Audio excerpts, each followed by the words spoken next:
Ranking the Scene.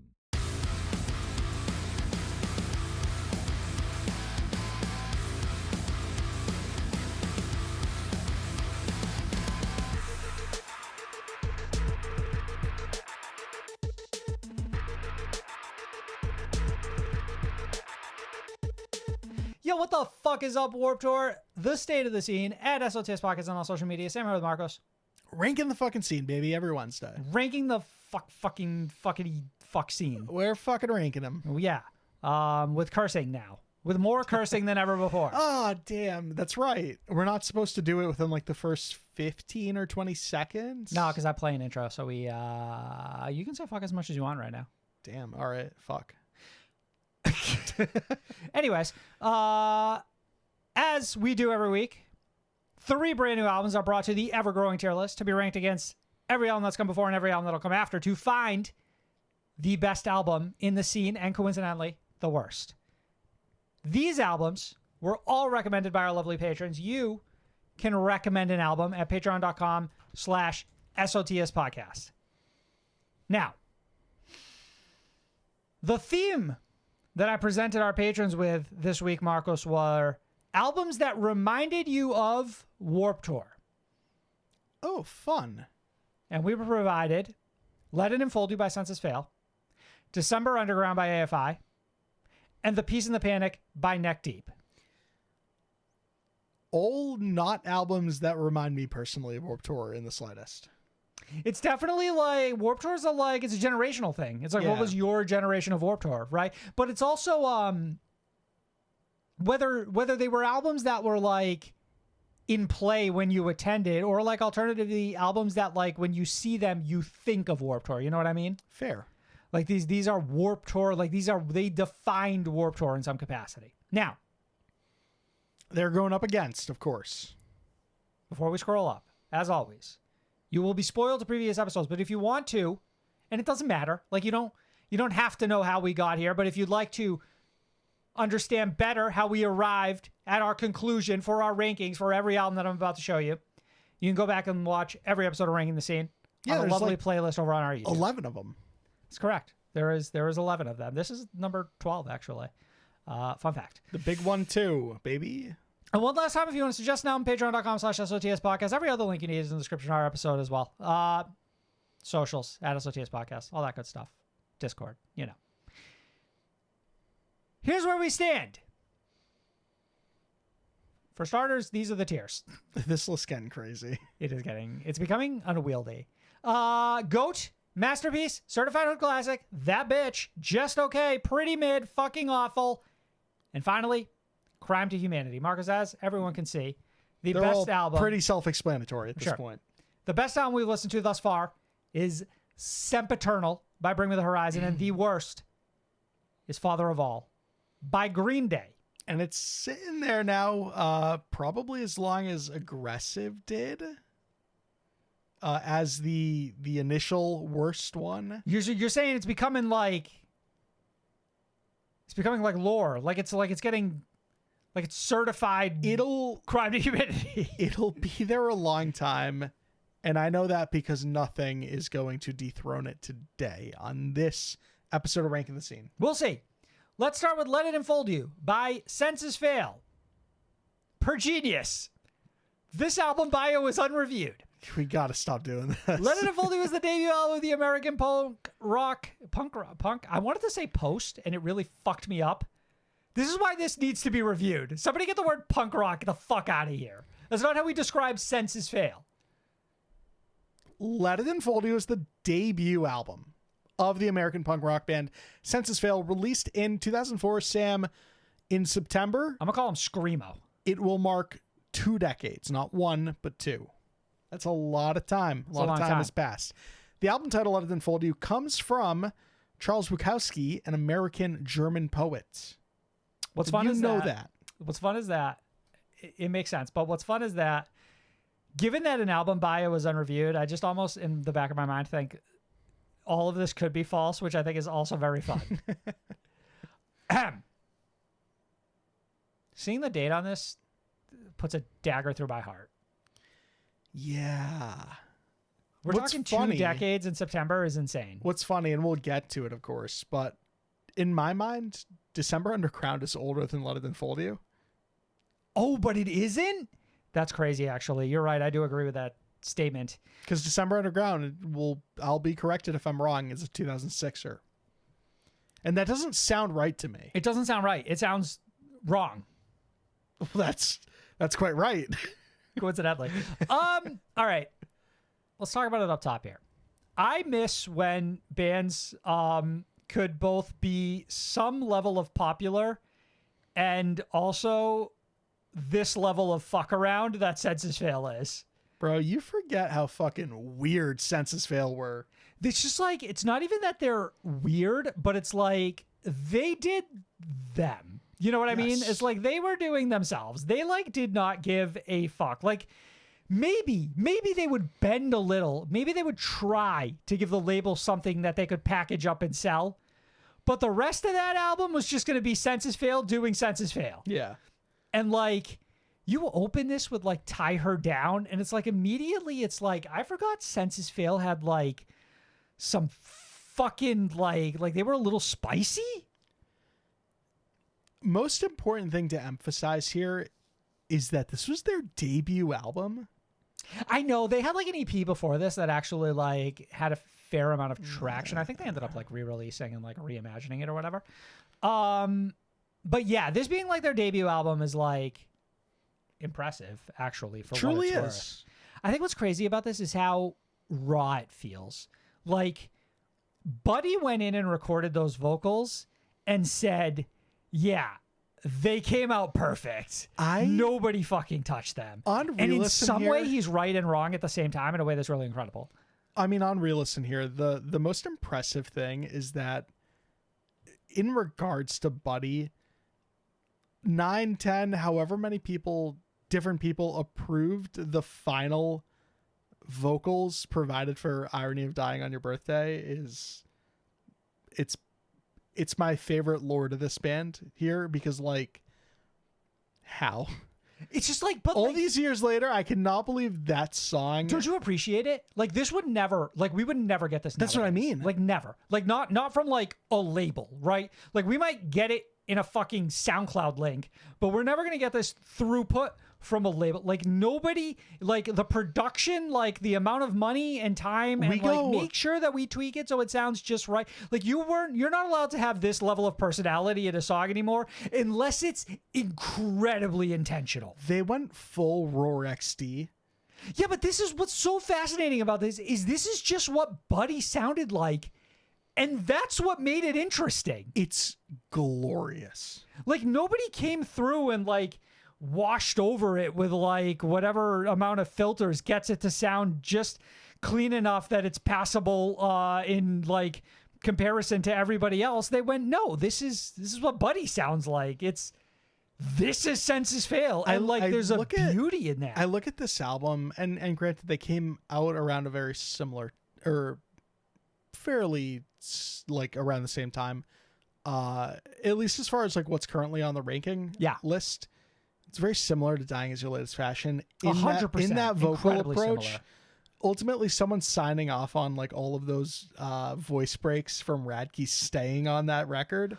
Right. And there's even like a certain level of like a lack of structure. It's like we're screaming this line because that's what feels right in the moment. Yeah. Not because this is verse 2. You know what I mean? It gives like one, like I know like here. I thought you were going to say it gives one direction and I'm like, I can't wait to see where this goes. No, like one take vibes, like sort of just like winging it in the sense of like, well, we've got 2 hours left in the studio. Let's bang out these next 5 tracks. I love that theory. And whatever we get is what we get. Yeah. Yeah. Any particular standout songs for you? Irony of Dying on Your Birthday is the big one. Okay. That's the one I forgot existed on this album, and coming out of it, I was just, that one scream like 30 seconds in where like you break the fucking sound barrier, hitting like that next level is it like, again, it's like a fucking raptor scream. It's nuts. It's a great time. Some of the other ones that stand out, probably I really like Choke on this. I know we usually ask this at the top, but I feel like I already knew you had listened to this album before. Yeah, but I'm not overly familiar with it either. Like I've heard all of the, like I've heard Buried Alive a billion times, but had I heard Let It Enfold You a billion times? No.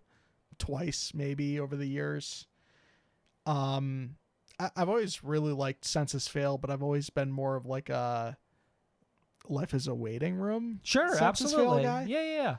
And like Still Searching, spent a bunch of time with that one too, but like this one had heard, never spent too much quality time. I do distinctly remember like seeing you pick this up and own it and all that though back in the day. This was probably, I think fair to say, one of my favorite records at the time. Like this was right there with like When Broken Is Easily Fixed by Silverstein, or like A Decade Under the Influence by Taking Back Sunday. Like it was that fucking sweet spot for me. I forgot personally how incredible Bite to Break Skin is. Like that's an absolute fucking ripper. And New Jersey falls into the Atlantic. Partially because it's such a hysterically funny song and the way that bands used to name songs, right? Yes. And there's also so many good lyrics on this album, and I forgot like what a penchant for writing Buddy had. I forgot how much I used to love the line like a lighter out of fuel left on a shelf. Yeah. Like there was something always like, it was so magical. It was like such an incredibly like simplistic but like well articulated point that came across in just like that lyric. Well, what it's like track 2, like the lady in the blue dress, you've got the taste of cigarette on your breath or something, or the smell of cigarette on your breath. It's just like there's something Stuff about like like that. this style of writing that is like it's so personal and it's like so specific, and it's just like I feel like I appreciate the storytelling of a track like Buried Alive so much. bands so often become parodies of themselves, not necessarily in a derogatory sense, but in a way that it's like they're always trying to sort of recapture a certain magic that I think is almost impossible, because it's like once you're aware of it, you've already lost it. And it's like there's a certain lack of self-awareness here that allows Senses Fail to just be themselves, and I think that's why they really flourish. Now, all that being said, I don't think this is like a straight ahead like home run. It ain't perfect. It's a little all over the place. And some of the songs on here are slightly forgettable. I don't think it's Senses Fail's best work, but it really was like zeitgeist of the moment. And like some of those songs on there, alongside the artwork, I'll say, really Artwork captured the time. Iconic for sure. And honestly, at least for those first 3 records, iconic for each of those albums, artwork wise. Covering Your Eyes with Still Searching. Life is a Waiting Room with like the masked person just sitting there in that very sterile environment. Weirdly powerful imagery. Yeah. All right, give me start throwing out a vibe. What do you gut check me here? This is better than Just Okay, right? I'm feeling that way too. Like I'm looking at Just Okay, and I think I take this album over everything there. Fair. I bounce around that bitch a little bit. I don't know if I see it topping anything in that bitch. I don't anything? No. You don't see it moving up to Certified Hood Classic, right? So you're locking it. As much as I'd love it to, like, I just don't think it's that great of an album on re-listen. Like that perfect of an album. You really got to, like, once you get into those top 3 tiers, you got to be pretty fucking flawless. All right, shake it around for me. Where's it looking? I like this better than Prada. We can start there. Okay. I guess I don't know if I like it as much as Sleep Token. So the question is then, is it before or after Paris? And does that Sleep feel Token fair? there that it was going to be a fucking problem. Yeah. But honestly, what's funny is that I look at like these 3 albums here, like Moths, Thousand Below, and Good Charlotte, and Senses Fail does feel very similar to those albums to me, where I feel like they all have like these 3 songs that are like really fucking great, and then like a good mix of like the personality of that band. but it's not quite like the knock it out of the park hits that like you find on this Bad Omens album. Yeah, I'm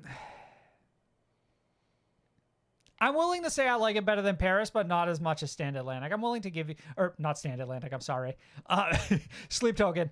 I would personally go over Sleep Token, but there's a little bit of nostalgia that's intertwined there for me that's tough to shake. I don't disagree. There's also like there's an appreciation again for a lot of like the rawness, while also recognizing some of that rawness takes, as much as it gives, it also takes slightly away from the overall experience when it's all said and done. Yeah. Personally. It's one of those things where it's like, if it's not like one of the better songs, then like maybe its flaws are a little more illuminated. Right. And then I look at this album and I'm like, I start thinking about the other Census Fail records, and I'm like, I think they'll chart higher than this. Okay. So this is maybe, some of them will. Maybe that is a good and fair point. Good and fair. Don't want to go too high with it. I like that. Let's go ahead and lock that in, Marcos. And then we'll move on to December Underground by AFI. This album bio is unreviewed. December Underground is the 7th studio album by AFI, which was released June 6th, 2006 through Interscope Records. I forgot this was major. There are 3 singles featured in the album, which include Miss Murder and Like Winter in the Missing Frame. I was actually curious about this because I was listening to the album and I knew obviously that Love Like Winter and Miss Murder were singles, but I couldn't quite place the other one, and the Missing Frame felt right, but I wasn't overly confident about that. I'm surprised it's Missing Frame. I would have figured Kill Caustic. Interesting. Kill Caustic actually feels a little like fiery for a single now that you mention it. One more little factoid here. The album debuted number 1 on the Billboard 200 with 182,000 copies sold by the first week is insane. Those numbers are certified gold. Unfucking believable nowadays. As of September 2009, there were about 993,000 copies sold. So this has to, trusting whoever wrote this bio, this has to have hit a milli, which I'm assuming is platinum, April 2013. 15 years ago, near 2 million or a milli. Yeah, it's past that by now. Incredibly impressive. Sure. Incredibly impressive, Margos. Did not listen to the deluxe for what it's worth. Did not hear On the Arrow, Jack the Ripper, Fallen from the Sky, and the album with Endlessly She Said. Yes. I think real quick, just based on the information in that bio, did not realize this was their 7th album. Oh my God, that like completely washed over me. AFI is one of those weird bands. Yeah. For whatever reason in my mind, I always thought this was like their 3rd or their 4th album. I think this band like ripped through albums really early on when they were like in their extremely punk rock phase. I mean, AFI started like 95. That might be right, honestly. That might be right. I want to say it was maybe a little later, but I'm not confident enough to push back on that. Yeah, so like 7 albums in, it's just sort of like wild to me. Let's get the obvious out of the way. Miss Murder, Stone Cold classic. Stone Cold fucking classic. Band was so on their game. It was incredible. It was like watching, it's literally the emo version of watching like Jordan like play a fucking triple-double. This was briefly... Miss Murder was briefly the Black Parade before My Chemical Romance would release it later that year. Honestly, fair. Very fair. What's crazy to me is Love Like Winter might be a better song. I like that take. I like a lot about this album. I love how it starts. Fucking Prelude 1221 with like that dude. It's such an iconic start to a record. It's like hairs on my fucking arms standing up the second this record starts. Right? It's like it all came flooding back to me. And like that extends through most of the experience here. Man, one thing I remember about December Underground is really enjoying it, and I listened to it again and I fucking love it. It's still a very great record. There's so many flashes of brilliance throughout this record. I think immediately going into something like Kill Caustic right at the top that has like that fucking edge to it And it's like, just similarly with Senses Fail, it's like forgetting how much of an edge this fucking band had and seeing that edge in like a major release. You know what I mean? Like we're second track on this album and we're already fucking like ripping screams. Like remembering that this song is 3 years removed from like Crash Love era AFI. I know. And that's what's so interesting about this record is it pushes against this other band's side, which is like their incredible pop sensibility, like incredible stuff in like Love Like Winter and The Missing Frame. It's like this band, it's like this band's greatest enemy would go on to be the fact that they were just like endlessly full of talent for too many things. Yeah. I just feel like I think that's one of the greatest attributes of this record this is example, the variety. Yes, yeah. Absolutely. Right? If they had somehow figured out a way to keep this eclectic of a mix moving forward, I think it could have worked. But because they pivoted in a direction, it just never had the same punch to it. Which maybe isn't a conversation for another day. Let's talk about. Sure. Well, I wanted to touch on a few more things as far as like icon status. Yeah. Like we talk about Let It Enfold You having iconic artwork. This trumps it. Absolutely. These Absolutely fucking these iconic. rabbits, the December Underground, like this band damn near claimed a month. Like December? Oh, you mean AFI's month? But it's also like, what do you mean? Like what do you mean? What do you mean? Like what does that mean? It's like it's like beautiful, but it's senseless, but also like has to be relevant in some capacity. Part of me the track Prelude 1221, which opens this album, calling an album after like a month really almost makes me wish this band like had, you know, Miss Murder took place on 12/5, Kiss and Control 12/31. Love it. Right. Love it. I wish there was like some sort of like everybody's, oh, it's December now, let's talk about that Neck Deep song or whatever. It's like, what if a band claimed every day of the month? I like this. Yes. Right? Yeah. This is so off topic, but like this would be dead on for like a band like Motionless in White or something releasing in Halloween. Like that's the kind of beat I feel like you're touching on here. Yeah. October Above Ground. All right, let's talk iconic. The sound of heels that get interlaced into the beginning of Love Like Winter. Stupid good. I believe it's the interview that works in like a dial tone and like somehow it seamlessly melds in. Endlessly She Said is one of the weirdest like choruses in history because it's like not necessarily catchy, but it reverberates in your mind in a way when it plays that's like mesmerizing. Every song that's not the songs off of this album have that same feel where it's like, that's not catchy, but like, is it? I think there is so much to the way that Davies' vocals just flourish and like explode on it. They have like such a, I don't know how to describe it other than like Davies' vocals serve cunt for the entirety of this album in like such a respectable way. I think lyrically serve cunt too. And then like I believe Hunter is their guitarist. Is it Hunter or is it Jade? Jade sounds correct. As a guitar player, some of the most like quietly insane riffs you've ever heard in your whole life. Yeah, they're all over this album. I do think that there is still like a song or two that like sort of just washes over me. Like The Killing Lights.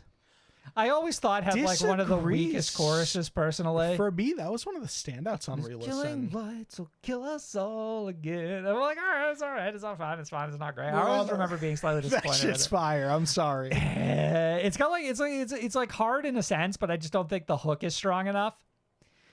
But overall, it's like mostly perfect. I agree. So I think if we pull up this rank. Wow. Wait, how hard do you agree right now? Hold on. I take it. What do you mean? So let's start at Let It Enfold You. I take it over that. Yeah, take it over Sleep Token. Take it over Like Moths. Take It Over 1,000. Take It Over Good Charlotte. Certified Hood Classic. I take it over Under Oath. I take it over Billy. Right? I take it over Micah. You gotta. I take it over Bullet. And I don't know if I take it over the Spark. No, this might be my new Certified Hood Classic. Top of the class. And then this is a different level entirely. Respectfully to AFI. I might not even say this is AFI's best album. For the record. You're a big Sing the Sorrow. Rituals guy. Sing the Sorrow. Sing the Sorrow. Sing the Sorrow. Rituals. Shut up. Could you imagine? Someone out there exists. I think, especially putting it like right here, like side by side with like Bullet, it's like, yeah, Bullet's a very similar album, but I would listen to this first. Honestly, when we did like these naming categories for each of them and like we settled on Certified Hood Classic, when I close my eyes, those two like side by side are exactly what I pictured. Yeah. 100%. Like that's why this tier exists. I know they're not perfect, but they're damn fucking good. Right. They're almost like nostalgia bait for like you and I who have been in the scene for a minute. Marcus, that leaves just one, which would be The Peace and the Panic by Neck Deep. Another Warped Tour album. Third LP from the band. Released August 18th, 2017. Singles. Where Do We Go When We Go? Happy Judgment Day.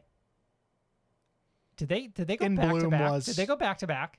Like joint lead singles. Yeah. Joint lead singles. Yeah, we had this was like one of the first examples of the joint lead. I forgot it was one of those. But yeah, obviously since think. then we also got In Bloom. We got Don't Wait featuring Sam Carter. And I want to say we got.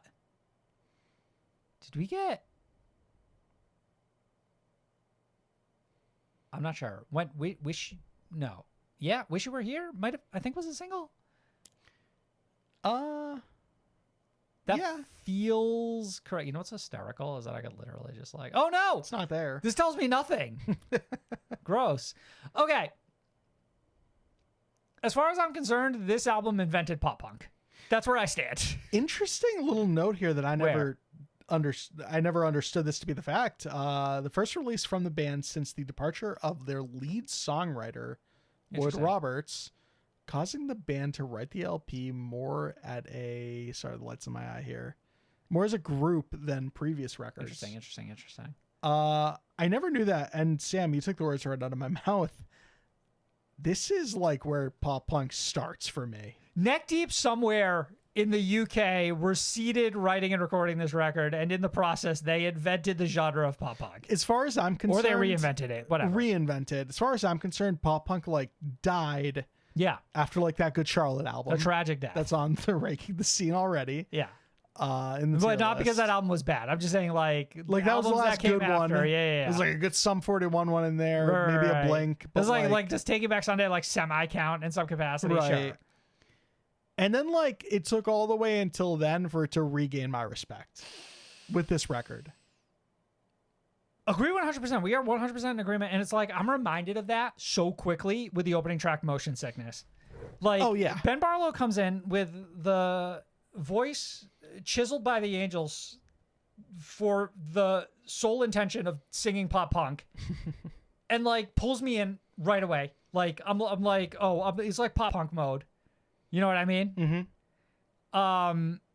And never loses me. Like, this album never really loses me, which is incredible. It does have its peaks. Like, Do you want my hottest take of all time? Shit.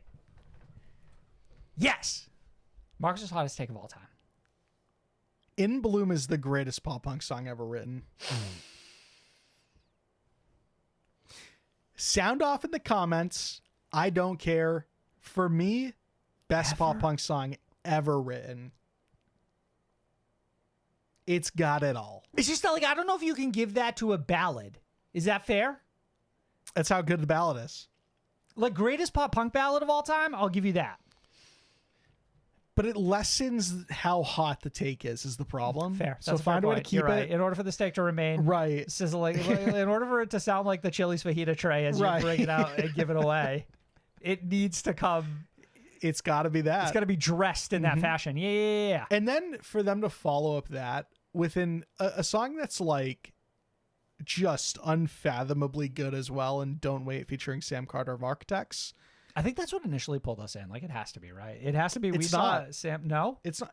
I promise you it was. Was it like literally like Happy the Judgment In Bloom Day? video comes out and you and I were just like, yo. Okay, all right, fair. What the fuck have we been on? Is pop punk actually it?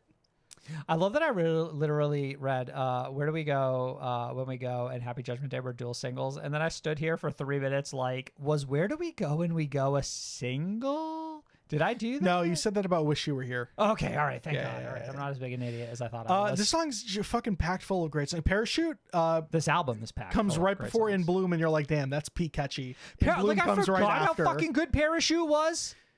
And then, honestly, one of the bigger standouts on this album, and it was at the time, and it continues to be, the storytelling in 1970 something. It's crazy because Which that is song is so just- goofy it should be a miss, but somehow it wins you over. Well, Like it's got it's got a heart to it. Well, I mean, you're right, because you're detailing like their father's heart attack. The context isn't goofy. The delivery, Right. there's like a silliness to There- the delivery. There's a drop though. It's like the song's like laid back, and it's like, hey yo, this is how our parents, man, it was fucking chill as shit. And then Right, it's but the whole like, vibe of the song is like doop de doop de doop de doop. right. And then like there's a hard cut, and it's just like, the heart attack happened fast.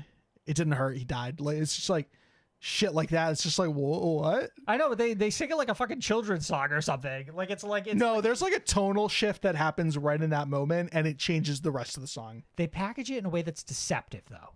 It's deceptive. And I Initially, think on the onset, for sure. Your guards are so let down Guard has never been more let down in my whole life.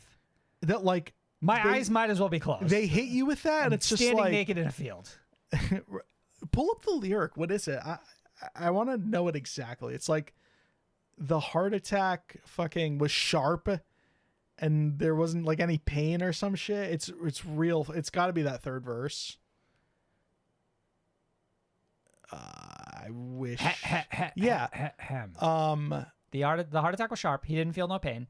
If you saw him now, then what would you say? I love you and I miss you. I owe you everything, and I hope you know you saved me. Insane tonal shift. Bars. And it really enlightened me to the fact that Neck Deep are not just the goofy pop punk band or the extremely catchy pop punk band. They weren't have it everything we all. thought pop punk was in some Yeah. capacity, right? It was either this sort of like nasally, sort of like too self-involved nonsense, or it was like overtly silly. And then somewhere in the middle, you ended up with Neck Deep, and it's like, hey, we're talking about like, hey, it's the end of the world, and it's all this shit. And then it's like most romantic love song you've ever heard in your goddamn life. And then it's like, hey, Dad died. It was like, God damn, this band Right. has so much fucking rage. They wrote a fucking masterpiece with this stupid fucking album. God damn it.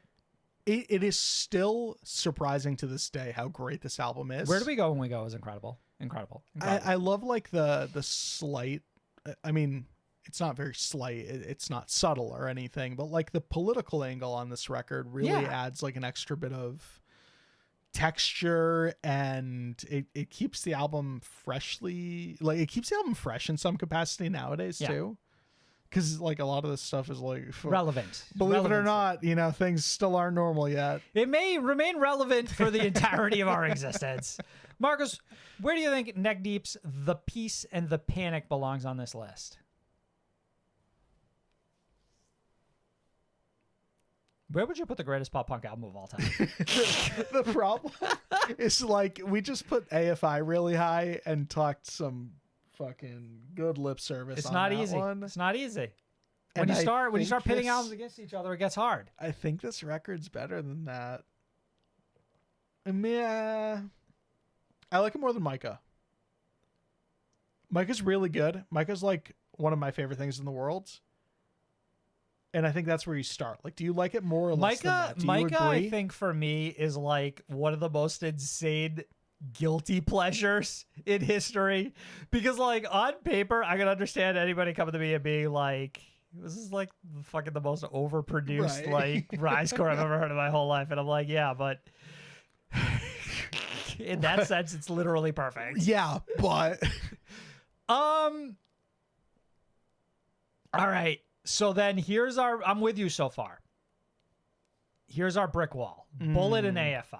We're talking big wall. We're talking Tears Don't Fall. We're talking Miss Murder. Love Like Winter. Forwards to Choke Upon. We're putting in Bloom and fucking Motion Sickness up against that shit. And this is the best pop punk album of all time. I'm trying to think if I've heard a better one. No.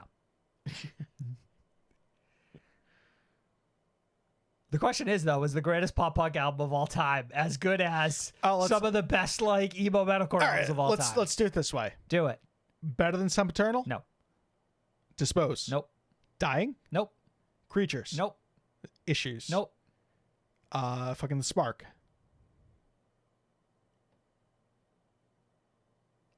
No. Decemberunderground?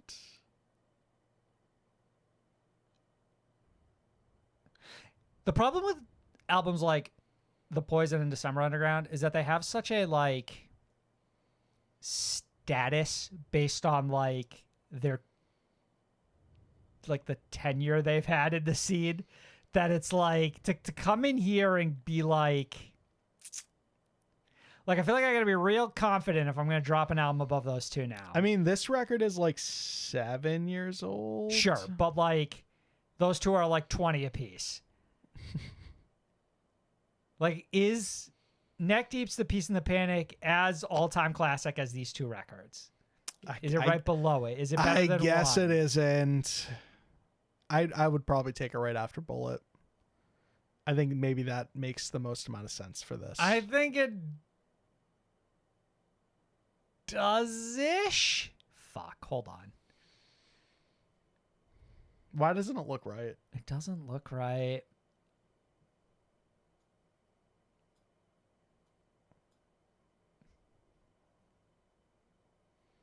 Shit. That doesn't look right either. Does that look right? This is messy. I want this to look right, but I don't know that it does. I just feel like, man, these are such all-time classics. The Peace and the Panic might be too. Is The Peace and the Panic, is it like a relevancy bias for me in some capacity? Do I think it's better than which album would I rather listen to if I sat with all three of them? In all fairness, that's a dumb fucking question. I know, but this somehow is a dumb fucking exercise. Stop. Oh, man. Yeah, I don't know. This is tricky. I don't know what feels right with this one.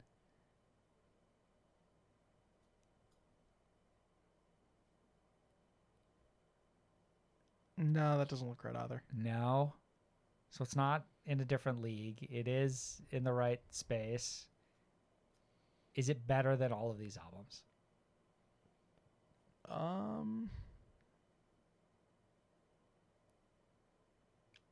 No. I think I take AFI over it. At the very least, I take AFI over it. Yeah.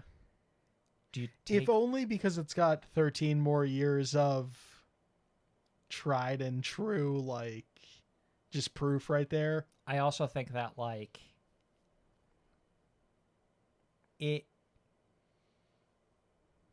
I don't know. I think all of these albums are very similar in terms of what I think their impact is for me personally, and how I think in some capacity they impacted the scene. Better than Bullet? I mean, I guess that's the discussion right now, right? Yeah. Bullet's pretty fucking good. Because I agree, it's not as good as AFI.